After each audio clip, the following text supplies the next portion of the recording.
How much time do you spend every day working on your dream? In the last 90 days, how many books have you read? In the last year, what new skill or knowledge have you acquired? What kind of investment have you made in you? You don't want it badder than you want to party. You don't want it as much as you want to be cool. Most of you don't want success as much as you want to sleep. Some of you love sleep more than you love success. And I'm here to tell you today, if you're going to be successful, you've got to be willing to give up sleep. There is no shortcut. There is no hack. There's no sweatless solution. You're gonna have to work. There is always weakness to work on. Always. A lot of them. Why would we allow ourselves to make easy excuses? Why would you allow that? Are you going to make today count? Because that's all you can control. And that's all that matters. It doesn't matter where you start, guys. It doesn't matter what talents you're born with. It's about where you finish. And this race isn't over. It's not over. You could still come in first in the marathon. But you gotta start today. You gotta start now. You have everything you have. Everything you need is inside you. But I realize that doesn't mean just because you don't think you're good enough, doesn't mean you can't be good. Doesn't mean you can't be great. Doesn't mean you can't carry on. But it's not going to always be like this. Your condition is not your conclusion. Nothing is impossible. So you have to decide before you leave, what's that first thing that's been impossible for you? I want you to attack it and overcome it. Because if you run from the adversity that you're going through today, you'll forever be at that level in which you're going through for the rest of your life. One day you'll look back on your life and appreciate the struggle and have nothing but gratitude for everything that happened along the way. And you come to recognize that in return, you're given the chance to earn the greatest edge of all, and one that can never be taken away. You have enough right now to change your life. You have enough right now to flip this world upside down. You have enough. You got enough power. You got enough anointing. You got enough grace. You got enough patience. You got enough gifting to make your money, get out of debt, get yourself together, and change everything about your world. Realize that you have the ability to make an impact. You have an opportunity to change that story in your head. Put yourself out there, because when you do, amazing things happen. The essence of life is growth. The essence of life is growth, to do the best you can. And here's what's interesting. Humans are the only life form that will do less than they possibly can. Humans are the only life form that will settle for less. Every other life form except human beings strive to its maximum capacity. How tall will a tree grow? Approximately as tall as it possibly can. You never heard of a tree growing half as high as it could. No, trees don't grow half. Trees send their roots down as deep as possible, stretch their limbs up as high as possible, produce every leaf possible and every fruit possible. As a matter of fact, you never heard of a human physically growing half. We keep growing until we're done. Now that's a part of life we can't control. It's genetically coded. And that's probably why we keep growing till we're done. Because we can't control that part. It's the rest of our growing that we control. The growing of our minds, the expansion of our minds, that we can control. And that's what tends to get away from us. All life forms inherently strive to their max except human beings. Now, why wouldn't human beings strive to their maximum possibility? Here's why. Because we've been given the dignity of choice. It makes us different than alligators and trees and birds. The dignity of choice makes us different than all other life forms.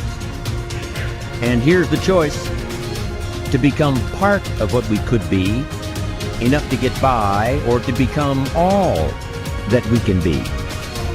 My best advice for you is to choose the all.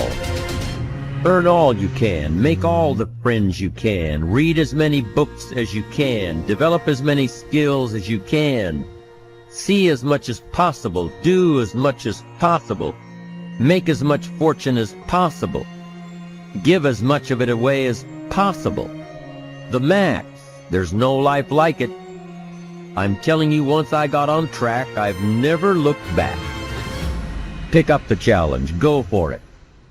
Take the best of the two easies. Take the route of it's easy to get ahead. It's easy to do all you can. It's easy to succeed. It's easy to have financial freedom. The more you do, the more you get. See, if you're playing it safe, you're not going to win. If you're playing it safe, like that old saying, you know, you were taught when you were a little girl, better to be safe than sorry. Well, that's a bunch of crap. It's not better to be safe than sorry.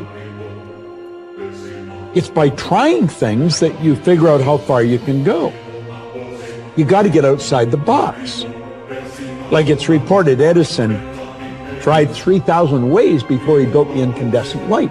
He said he didn't fail 3,000 times. He said there was 3,000 different steps to building a light bulb.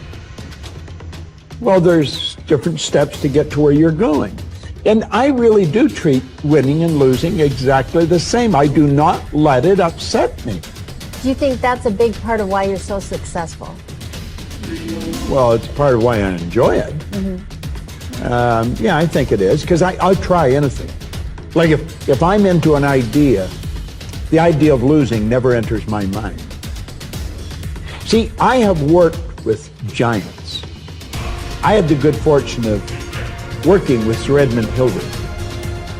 He was the first man to stand on top of the world. And I worked with him on 3 different occasions. And the only difference in Ed Hillary and Bob Proctor is in his size. Now, he's gone now, but he was a big man. And he shook hands with me. His hand wrapped right around mine. I felt like a dwarf, you know.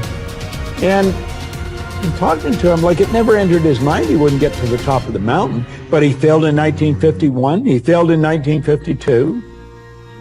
It wasn't until 1953 that he got to the top of the mountain. You know, people had died for centuries trying to do that.